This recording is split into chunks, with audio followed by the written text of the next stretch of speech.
인간은 의미를 찾으며 살아갑니다. 유명한 동기부여 영상 중에 김연아 선수가 어릴 때 스트레칭하는 영상이 있어요. 그때 그 카메라 잡고 있던 분이 무슨 마음으로 스트레칭을 하냐고 물어봅니다. 그러자 김연아 선수가 그냥 되게 시큰둥하게 답을 하죠. 무슨 마음을 하냐고, 무슨 마음이 있냐고, 그냥 하는 것이, 이렇게 이야기합니다. 그리고 유명한 스포츠 선수, 배우들이 나와서 이제 그냥 하는 거다, 여러 가지 생각할 필요가 없다, 그냥 하는 거다, 이렇게 이야기를 해요. 그런데 잘 생각해 보면 그냥 하는 일 너머에 무엇인가를 이루고자 하는 의미가 있기 때문에 그 일을 하는 것을 우리가 알 수 있습니다.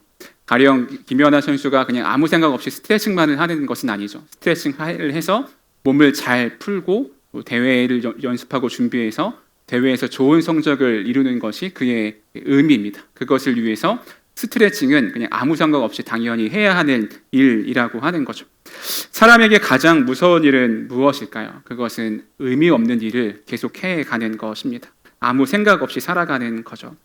풍삼초를 보면 우리가 어떻게 행복할 수 있는가에 대해서 나옵니다. 두 가지를 이야기하는데, 첫 번째는 무조건적인 사랑을 이야기하죠. 하나님께로부터 무조건적인 사랑을 받을 때 우리는 행복을 느낀다고 이야기하고, 또 하나는 내가 이 땅에서 무엇을 해야 할지를 알 때, 어떤 삶의 의미와 목적을 가지고 살아야 하는지를 알 때 행복을 느끼며 산다고 이야기해요. 그래서 내 인생의 의미가 무엇인지, 내 삶의 목적이 무엇인지를 알아가고 그것을 이루어가는 것이 삶의 여정이라고 할 수 있습니다. 그렇다면 사탄이 우리에게 하는 유혹은 무엇일까요? 그것은 형식만 남기고 의미를 빼앗아가는 일이라고 할 수 있습니다. 가령 그리스도인이니까 주일에 교회 와야 되는 것은 아니까 교회는 옵니다. 예배당에 앉아 있기는 하지만 의미 없이 앉아 있기도 해요. 교회에 오지만 예배의 감격도 없고 기쁨도 없습니다. 형식만 남은 거죠. 의미는 사라진 것입니다. 이것을 누가 제일 좋아할까요? 사탄이 제일 좋아합니다. 예배당에 오지만 아무 의미 없이 앉아 있는 것을 사탄이 제일 좋아해요. 어려서부터 세상에서 인정받으려고 그 세상의 공식을 따라 열심히 살아갑니다. 좋은 성적을 얻고 좋은 학교를 가고 좋은 직장에 취직해서 살아가는 것을 꿈꾸고 그렇게 살아가려고 해요. 그런데 그런 삶의 어떤 고민과 내 삶의 의미는 무엇인지, 목적은 무엇인지 생각하는 것은 사치로 여깁니다. 그럴 시간에 조금 더 공부하고 조금 더 노력해야 된다고 생각을 해요.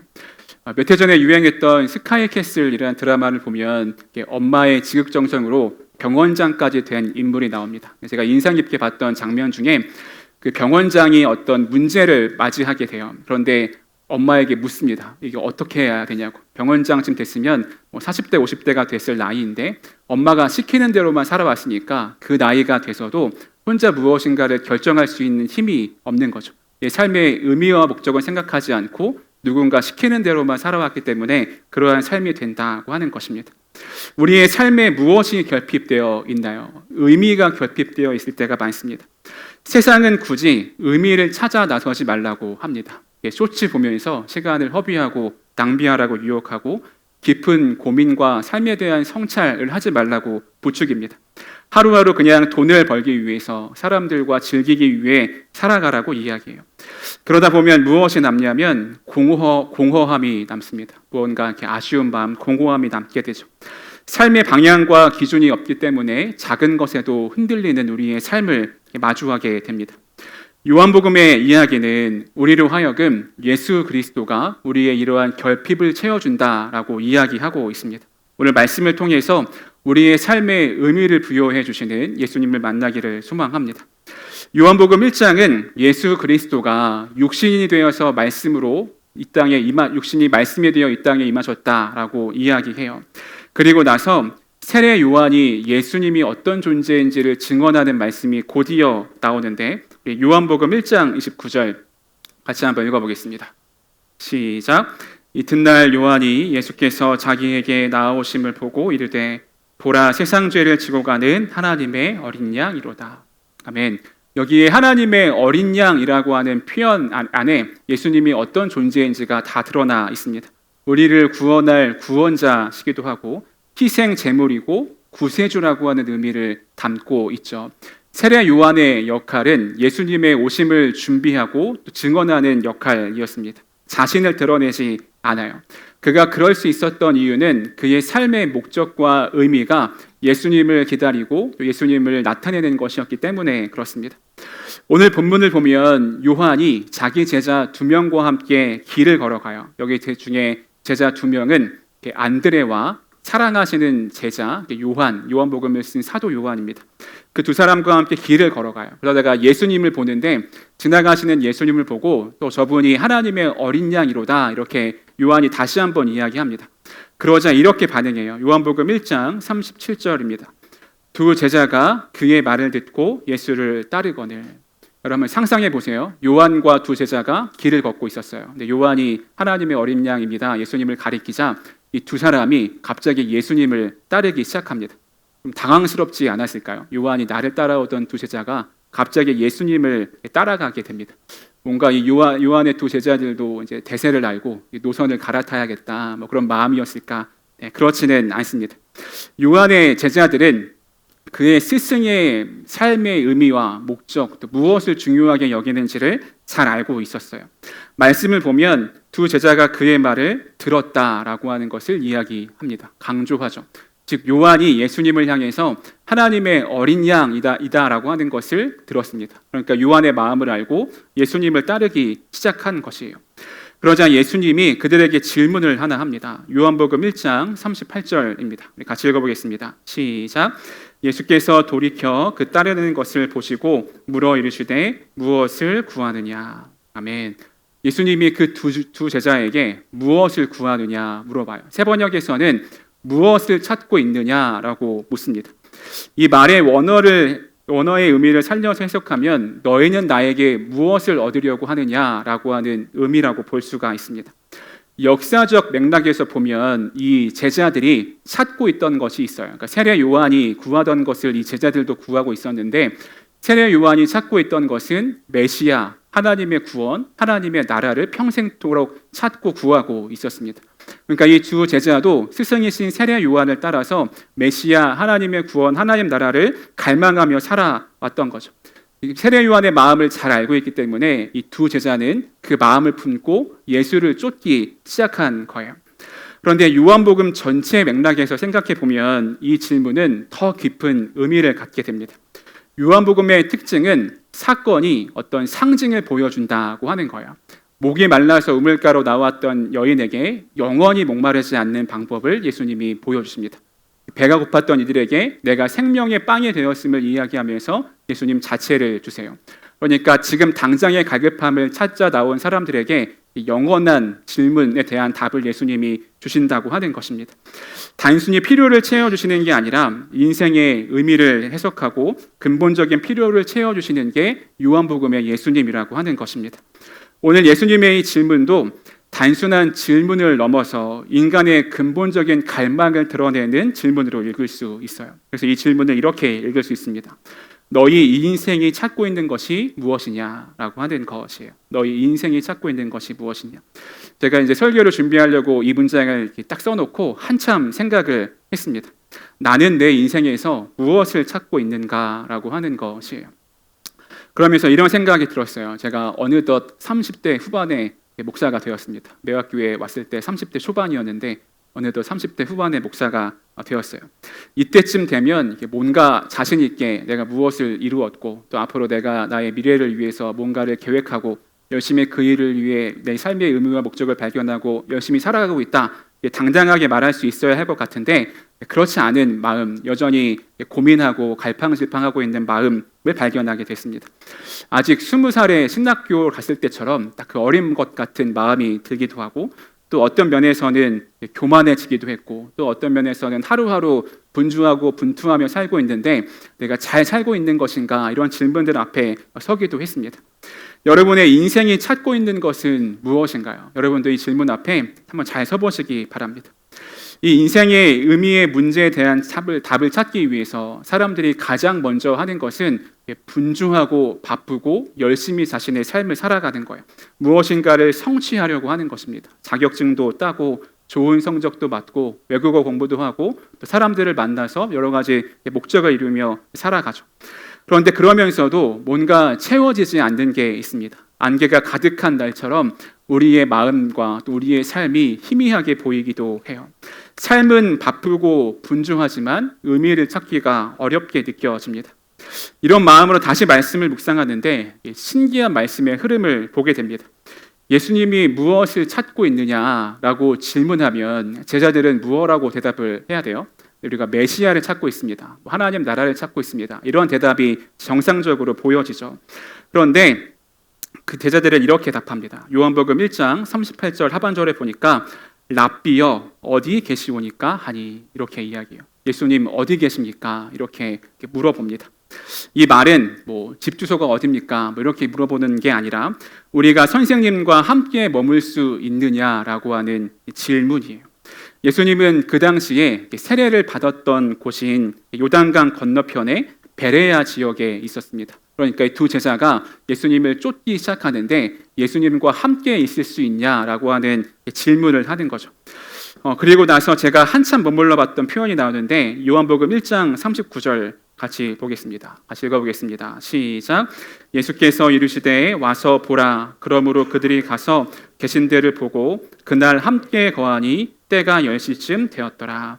예수님이 와서 보라 이렇게 이야기합니다. 요한복음에서 이 표현이 반복되는데 come and see 영어로 하면 그렇습니다. 와서 보라 하고 이야기해요. 그리고 제자들이 가서 예수님이 계신 것을 보고 함께 거했다라고 이야기합니다. 제가 딱 꽂힌 표현이 여기서 함께 거했다라고 하는 표현이에요. 우리가 생각하기로는 예수님이 무엇을 찾고 있느냐라고 물어봤으면 그 이후에 내가 무엇을 찾고 있는지에 대한 대화가 나와야 우리가 무엇인가를 쫓을 수 있는 목표가 될 것이라는 생각이 들었어요. 우리는 그런 것을 원하죠. 어떻게 하면 삶의 의미와 목적을 발견할 수 있는가, 그것의 비법, 비결 이런 것이 말씀에 나와 있으면 좋겠다고 생각이 듭니다. 1단계는 예수님을 찾아간다. 2단계는 예수님이 어디 계신지 물어본다. 3단계는 예수님과 대화하면서 예수님의 의미를 파악한다. 4단계는 금식도 하고 기도도 하고 말씀도 읽고 그렇게 하면서 예수님의 뜻에 순종한다. 이런 단계가 나와 있으면 좋겠는데 말씀은 그런 단계에 대한 설명은 없고 그냥 두 제자가 예수님과 함께 거했다라고 말씀하고 있는 것이죠. 뭔가 우리를 더 잘 이해시켜주고 자세하게 설명해 줬으면 좋겠는데 성경은 그냥 함께 거했다 이렇게 이야기하면서 설명을 퉁 칩니다. 제가 이 말씀 묵상하면서 이런 기도가 절로 나왔어요. 아니 주님, 뭔가 명확하고 확실해야 설교를 하는 저도 편하고 듣는 청년들도 편하지 않을까요? 뭔가 잘 설명해 줄 수 있어야 되지 않을까요? 이 거한이라고 하는 표현이 신앙에서 상징적으로 많이 사용하는 표현이긴 하지만 뭔가 이렇게 추상적으로 느껴지는 표현이기도 하죠. 제가 지난주에 요한복음에 대해 설명하면서 요한복음은 개인에게 집중하고 있는 성경이다라고 이야기했습니다. 공동체도 중요하게 생각하지만 예수님과 개인의 관계에 대해서 자세하게 설명하고 있는 게 요한복음이에요. 요한복음 15장 4절에서는 이렇게 말씀합니다. 우리 같이 한번 읽어보겠습니다. 시작. 내 안에 거하라. 나도 너희 안에 거하리라. 가지가 포도나무에 붙어있지 아니하면 스스로 열매를 맺을 수 없음같이 너희도 내 안에 있지 아니하면 그러하리라. 아멘. 대표적으로 요한복음에서 예수님과 우리의 관계를 설명해주는 본문입니다. 예수님과 함께 거하는 것은 내가 예수님 안에, 예수님이 내 안에 거하는 것이다 라고 하는 말씀이에요. 그리고 다시 오늘 본문으로 돌아오면 우리가 추상적이라고 생각할 수 있는 이 본문 그 구절 끝에 성경은 한 가지를 덧붙이고 있습니다. 요한복음 1장 39절을 보면 그 끝에 보니까 그 시간이 10시쯤이었더라, 10시쯤 되었더라 라고 이야기해요. 성경에서 아주 정확한 시간을 써놓았다고 하는 것은 아주 중요한 의미를 담고 있다고 하는 뜻이에요. 첫 번째는 목격자로서 아주 생생한 증언을 보여주는 그런 의미입니다. 요한복음의 저자는 사건을 기록할 때 직접 보고 들은 목격자이다라고 하는 것을 강조합니다. 그러니까 사도 요한이 내가 직접 보고 경험한 것이라고 하는 것을 강조해요. 예수님과 함께 거하면서 인생의 향로를 바꾼 예수님과의 첫 만남이 아주 강렬했기 때문에 이때 요한의 나이는 어렸겠죠. 20대, 30대쯤 되었을 것입니다. 근데 요한복음을 쓸 때쯤에는 70, 80대가 된 나이였는데도 불구하고 예수님을 만났던 그 시간이 아주 구체적인 거예요. 내가 잊을 수 없는 그 시간이라고 하는 의미가 10시쯤 되었더라라고 하는 표현에 담겨져 있다고 하는 것입니다. 예수님 안에 거하는 것은 아주 구체적인 일이라고 하는 것을 보여줘요. 두 번째는 인생의 결정적인 전환점으로서의 의미가 있습니다. 이 사건은 안드레와 예수님이 사랑하시는 제자 요한이 처음으로 예수님과 인격적인 교제를 만남을 가진 운명적인 시간입니다. 그리고 이 시간을 통해서 이따가도 보겠지만 예수님이 메시아이구나라고 하는 것을 깨닫는 전환점이 돼요. 세 번째는 시간의 가치와 생명이 연결되는 순간이었습니다. 요한복음에서 인생은 곧 시간입니다. 인생을 시간으로 설명해요. 그리고 그 시간의 가치는 누구를 품고 있는가, 어떤 시간을 품고 있는가, 어떤 생명을 품고 있느냐에 따라서 달라집니다. 그러니까 우리가 예수 그리스도를 품고 있어야 우리의 인생, 우리의 시간이 의미가 있어진다라고 하는 것이죠. 저자에게 10시는 단순히 흘러가는 시간이 아니라 영원한 생명이신 주님을 만나서 자신의 시간이 영원과 연결되기 시작한 순간이다라고 하는 풍요로운 순간이라고 하는 의미가 담겨 있다고 하는 것입니다. 그리고 마지막으로는 이 기록을 통해서 예수님과 두 사람은 충분한 시간을 보냈다라고 하는 것을 보여줘요. 이 예수님과의 만남이 전기가 찌릿하는 것처럼 신기하고 기적적이고 놀라운 시간이 아니라 평범하지만 오래 함께 있는 시간으로 자신의 인생과 삶이 바뀌어진 시간이라고 하는 것을 보여준다고 하는 거죠. 함께 거하니라고 하는 말이 우리에게 추상적으로 느껴질 수 있지만 요한의 기록을 통해서 분명해집니다. 10시쯤 되었더라. 이 표현이 분명해져요. 예수님과 함께 거하는 시간은 생생하고 우리의 인생을 전환시키며 영원한 생명과 연결되는 순간이다라고 하는 것을 보여주는 것이죠. 그러니까 우리의 삶에는 예수님과 함께 거하는 시간이 절대적으로 필요하다라고 하는 것입니다. 스승과 제자는 학생과 선생과는 조금 다른 의미이죠. 선생과 학생은 지식을 전달하고 전달받는 입장이라면 스승과 제자는 함께 삶을 살아가면서 스승으로부터 삶을 통해 인생을 배우는 것, 삶을 배우는 것을 스승과 제자라고 할 수 있습니다. 예수님을 따르는 삶도 마찬가지예요. 우리가 물론 물리적으로 예수님이 몸을 입고 이 땅에 오셔서 다시 물리적으로 함께 보내는 시간을 가질 수는 없지만 우리가 예수님과 늘 함께 하면서 예수님 안에 거하면서 예수님을 닮아가는 시간이 필요하다라고 하는 것입니다. 그때 우리의 삶의 의미가 달라지고 또 다른 의미로 살아갈 수 있게 돼요. 그렇다면 우리가 현재를 살아가면서 어떻게 예수님 안에 거할 수 있을까? 제가 그 비법을 오늘 여러분에게 공개하도록 하겠습니다. 여러분 이것만 잘해도 삶의 국면이 달라질 것입니다. 보여주시죠. 네, 말씀, 기도, 공동체 예배. 너무 놀랍지 않았습니까? 중학교 준비하면서 이거 너무 뻔하지 않나? 뭔가 이렇게 좀 기발한 것도 말해줘야 되지 않을까? 생각이 들었는데 아무리 생각해봐도 우리가 예수님과 함께 거할 수 있는 방법은 더 없더라고요. 말씀, 기도, 공동체 예배에 거할 때야 우리가 예수님 안에 거하고 또 예수님과 함께 살아갈 수 있게 되죠. 거하는 것은 감정이나 영적 느낌이 아닙니다. 성경에서 거함은 습관적인 삶의 방식, 훈련된 삶의 방식이라고 이야기해요. 우리가 말씀 속에 거해야 합니다. 말씀을 읽고 말씀과 함께하는 것은 어떤 정보를 얻기 위함이 아니라 하나님의 세상의 통치 방식은 어떤 것인지, 예수님의 생각은 어떤 것인지, 하나님의 가치관을 배우기 위해서 성경을 읽습니다. 기도해야 되죠. 기도는 예수님과 대화하는 시간입니다. 성경은 쉬지 말고 기도하라라고 하는데 이 말은 늘 예수님을 의식하며 살아가라고 하는 것입니다. 어린아이가 눈 가리면 내가 안 보이는 것처럼 그렇게 생각하면서 예수님과 살아가는 게 아니라 늘 의식하며 예수님을 살아가는 거죠. 공동체 안에 거해야 합니다. 예수님은 공동체로 우리를 부르십니다. 나 혼자가 편하다면서 혼자 신앙생활 하는 것은 건강한 신앙의 모습이 아닙니다. 예배로 거해야 돼요. 우리가 주일에 함께 모여서 하나님을 예배할 뿐만 아니라 우리가 우리의 일상의 삶에서 늘 하나님을 예배하는 삶을 살아야 합니다.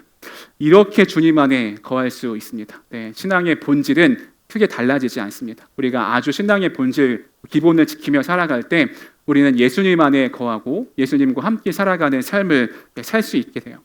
너무 당연한 것이어서 이미 잘하고 있는 청년들도 있을 것이고 또 그렇지 못한 청년들도 있을 것입니다. 어떤 영역에서는 잘하고 있지만 어떤 영역은 부족한 청년들도 있을 거예요. 여러분, 이 질문을 한번 일상의 삶에서 해보시기 바랍니다. 나는 하루에 예수님과 얼마나 시간을 보내고 있는가 한번 질문해 보세요. 보통 SNS를 하거나 유튜브를 하거나 일을 열심히 하고 공부하거나 친구와의 시간을 중요하게 생각하지만 예수님과 보내는 시간은 거의 없는 경우가 많습니다. 그래서 우리가 오늘 말씀을 통해서 어떻게 내 삶의 의미를 발견할 수 있을까? 예수님 안에 거하는 삶이어야 하는데 절대적인 시간이 필요하다라고 하는 것을 기억하고 그렇게 한번 삶에 적용해 보시기 바랍니다. 예수님과 함께 거했던 안드레가 자기 형제 시몬을 찾아갑니다. 그리고 우리가 메시아를 만났다. 예수님을 만나고 나서 메시아를 만났다라고 고백해요. 예수님과 함께하는 시간을 통해서 예수님이 그토록 기다려왔던 메시아이구나라고 하는 것을 깨닫게 됩니다. 그리고 그의 안에 거하면서 인생의 의미가 새로워져요. 무엇을 위해 살지가 명확해졌습니다. 예수를 따르는 삶을 살게 되고 그 형제 시몬을 예수님께 데리고 가게 돼요. 요한복음 1장 42절 같이 한번 읽어보겠습니다. 시작. 데리고 예수께로 오니 예수께서 보시고 이르시되 내가 요한의 아들 시몬이니 장차 게바라 하리라 하시니라. 게바는 번역하면 베드로라. 아멘.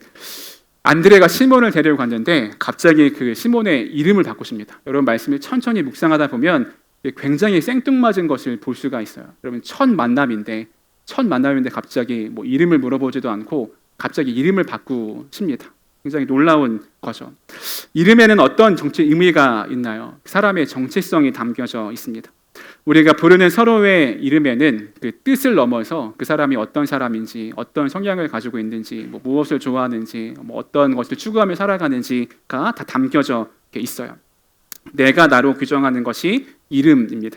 근데 예수님이 갑자기 이름을 바꾸세요. 그래서 이 일은 예수님의 절대적이고 주권적인 사건이고 일이라고 하는 것을 볼 수 있게 됩니다. 그리고 이 사건을 통해서 우리가 알 수 있는 것이 있는데 예수님이 사람을 다루실 때 현재 상태가 어떤지를 보시지 않는다고 하는 것입니다. 예수님이 사람을 마주하시고 무엇인가를 이루어가실 때 현재 그 사람의 상태가 어떤지를 보지 않으세요. 그리고 장차 어떤 인물이 될 것인가의 관점에서 그를 바라봐 주신다고 하는 거죠.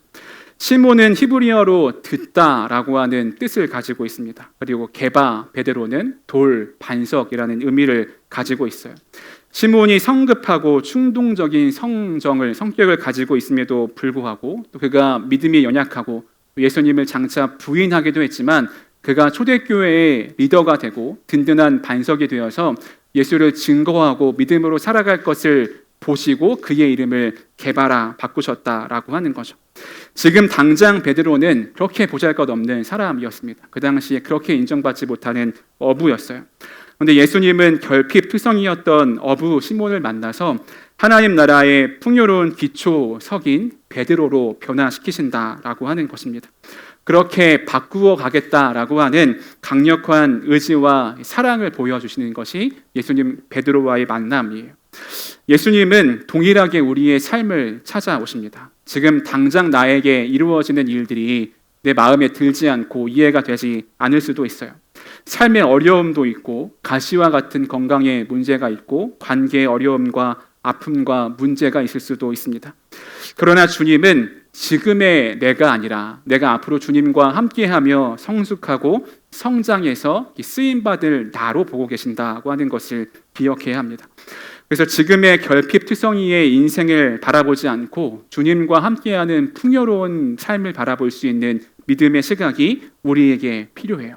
그래서 우리는 예수님이 우리의 삶에 찾아오실 때 믿음으로 반응하는 것이 필요합니다. 주권적으로 시몬을 찾아가서 그의 이름을 바꾸시고 그가 반석인 삶을 살 수 있도록 그의 삶을 인도하셨던 것처럼 우리도 우리의 삶에 찾아오셔서 우리 인생의 의미를 새롭게 하시고 우리의 삶을 이끌어 가시는 주님께 순종하며 그 믿음으로 반응하는 것이 필요하다고 하는 것이에요. 오늘 말씀을 통해서 예수님이 우리의 인생의 의미를 어떻게 바꾸어 가시는가를 보게 됩니다. 예수님 안에 거하며 예수님과 함께함을 통하여서 인생의 의미가 달라지기도 하고 그리고 주권적으로 절대적으로 예수님이 우리에게 찾아오셔서 우리의 삶의 의미를 바꿔주시기도 합니다. 그렇게 하기 위해서 우리가 해야 할 것은 주님과 함께하는 시간을 갖는 것, 절대적인 시간을 갖는 것입니다. 한 주간 그것을 잘 믿음으로 훈련해 보시기 바랍니다. 예배, 기도, 공동체, 말씀으로 우리의 삶을 훈련할 때 우리는 예수님을 더욱 알아가고 닮아갈 수 있게 될 것이에요. 말씀을 마무리하겠습니다. 예수님은 오늘도 우리에게 같은 질문을 하세요. 너희는 무엇을 찾고 있느냐? 우리는 많은 것을 찾으며 살아갑니다. 성공도 찾고 인정도 찾고 안전과 행복을 찾아요. 그래서 더 열심히 살아가고 더 많은 것을 이루려고 합니다. 그런데 오늘 본문을 보면 예수님은 삶의 의미를 설명하기보다 한 가지 말씀하십니다. 와서 보라. 그리고 제자들과 함께하는 시간을 보내시죠. 삶의 의미는 내가 무엇을 이루느냐 보다 누구와 함께 거하느냐에서 시작함을 우리가 기억해야 됩니다. 안드레가 그랬고 시몬이 그랬습니다. 예수님과 함께 거한 사람의 삶은 의미가 바뀌고 정체성이 바뀌고 인생이 바뀝니다. 더 인정받고 더 잘되고 더 능력이 있어지는 게 아니라 예수님을 만나고 예수님이 우리에게 부어주시는 목적과 의미대로 살아갈 수 있는 힘이 생기는 거예요. 우리가 오늘 창립기념 주일로 함께 예배 드립니다. 헬스로는 벌써 청년교회가 3년차가 되었고 만으로는 2년이 되었어요. 예수님이 우리를 교회로 부르셔서 교회로 살아가게 하시는 의미가 무엇인가, 또 그것도 우리가 같이 기도하고 생각해보는 시간을 가졌으면 좋겠습니다. 그래서 믿음의 도전을 하는 것도 또 그런 거 하느냐, 여러분 마음 가운데 그런 게 있을 수도 있지만 우리가 교회로 살아가려고 하는 의미와 목적을 잃지 않으려고 또 그것들을 해나갑니다. 우리가 교회로서 어떤 삶을 살아야 할지, 무엇을 도전하며 어떻게 하나님의 말씀에 반응하며 살지를 고민하고 기도하고 또 분투하며 살아가려고 그런 시간을 가져요. 오늘 2부 순서에 믿음의 도전을 함께 꿈꾸는 시간을 가질 텐데 우리가 주님이 주시는 의미와 목적을 기억하며 그 일을 함께 했으면 좋겠습니다. 여러분은 지금 어디에 거하고 계십니까? 오늘 다시 예수님 안에 거하는 삶을 선택할 수 있는 저와 여러분이 되었으면 좋겠습니다. 그래서 믿음이 성장하고 주님과 함께하는 삶, 주님 안에서 의미와 정체성이 바뀌어서 믿음으로 삶을 살아갈 수 있는 우리 모두가 되기를 주님의 이름으로 축복합니다.